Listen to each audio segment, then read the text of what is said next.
ඔබ පොඩ්ඩක් හිතලා බලන්න. ඔබ එක මොහොතක හසේ පියාඹනවා. ඊළඟ මොහොතේ ඔබ කිසිදා නොගිය නගරයක ඇවිදිනවා. සිහිනය කියන්නේ අපි හැමෝම දකින දෙයක්. ඒත් අපිට තේරුම් ගන්න බැරි ලොකුම ලොකු අමුතු ලෝකයක් මේ සිහින මගින් ගෙන දෙනවා. ඇයි අපි සිහින දකින්නේ? ඒවා නිකම්ම මොලේ ඇතිවන අහඹු රූපරාමු විතරක්ද? නැත්තම් අපේ ජීවිතයට බලපාන ගැඹුරු අරමුණක් මේවා පසුපස තියෙනවා. අද අපි හෙළි කරගන්න යන්නේ අපේ නිසාචර මනස තුළ ක්‍රියාත්මක වන ඒ සැඟවුණු යාන්ත්‍රණය පිළිබඳවයි. මේ වීඩියෝ සමග අවසානය තෙක් රැඳී සිටින්න.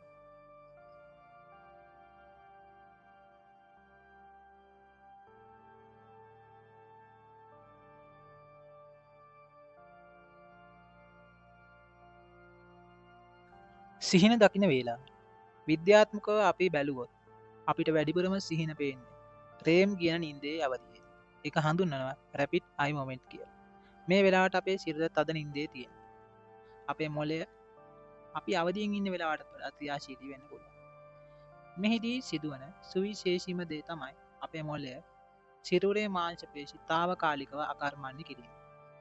ඒක වෙන්නේ අපේ සිහිනෙන් දකින දේවල් ඇත්තටම අපි කරන්න ගිහින් අපිට හානියක් වෙයි කියලා මොලේට ඇති බිය නිසා. මතකය තහවුරු කිරීම.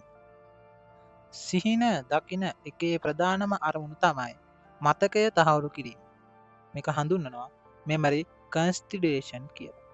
හරියට පරිගණකයක් දවස අවසානයේ දත්ත පිළිවෙලට සකස් කරනවා වගේ අපේ මොලයත් දවස පුරාම අපි ලබපු අත්දැකීම් වලින් ගත්ත වැදගත් දේවල් තෝරාගෙන දිගුකාලීන මතකයට එකතු කරනවා. වැදගත් නැති දේවල් ඉවත් කරලා අලුත්තරතුරු කලින් තිබුණු දැනුමත් එක්ක සම්බන්ධ කරන්නේ මේ සිහින දකින වේලාවේදී තමයි. ඒ නිසායි විභාගයට කලින් හොඳ නිින්දක් අවශ්‍යයි කියලා විද්‍යාඥයන් ප්‍රකාශ කරන්නේ.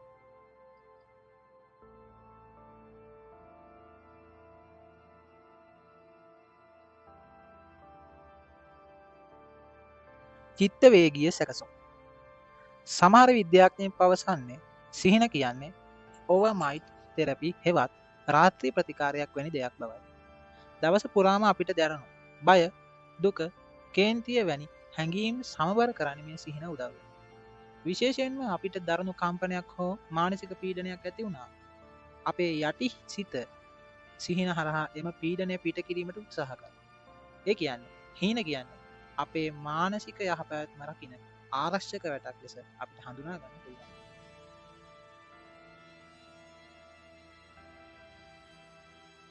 ගැටලු විසඳීම සහ නිර්මාණශීලීත්වය. ඔබ දන්නවා ලෝකයේ ප්‍රකට සොයා ගැනීම රසක් සිදු වෙලා තියෙන මේ සිහින හරහා කියලා. රසායන විද්‍යාවේ ආවර්තිතා වගුව මහනමැෂිමේ ක්‍රියාකාරීත්වය සහ ලෝක ප්‍රකට සංගීත නිර්මාණ පවා බිහි වුණේ සිහින වලින් ලැබුණු ඉඟි නිසාය. අපේ තාර්කික මනසට නිින්ද ගිය පසු යටි සිත සීමාවලින් තොරව සිටන්න පටන් ගන්නවා. මේ නිසා අවදියෙන් ඉන්නකොට අපිට විසඳ ගන්න බැරි වුණු විශාල ගැටලු සංඛ්‍යාවකට පිළිතුරු සිහිනෙන් ලැබෙන්න පුළුවන්. ඉතින් සිහින කියන්නේ නිකන් අහඹු දෙයක් නෙමෙයි. ඒක අපේ මතකය, මානසික සෞඛ්‍ය, බුද්ධිය වර්ධනය කරන අත්‍යවශ්‍ය ක්‍රියාවලිය.